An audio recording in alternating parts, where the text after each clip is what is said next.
అమ్మా నేనానాటి నీలాలి పదాన్నే ఓ అవునమ్మా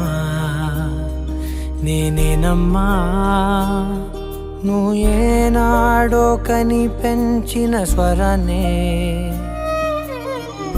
మౌనమైనాడు నిద్రలోనే ఉన్నా గానమై నాడే మేలుకున్నా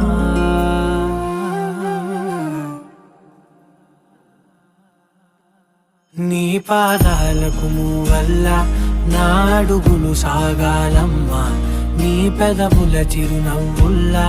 నా ఊపిరి వెలగాలమ్మా నిరంతరం నీ చంటి పాపల్లే ఉండాలి నేనన్నాళ్ళకి నిన్ను దిలెంతగా ఎదగాలనుకున్నా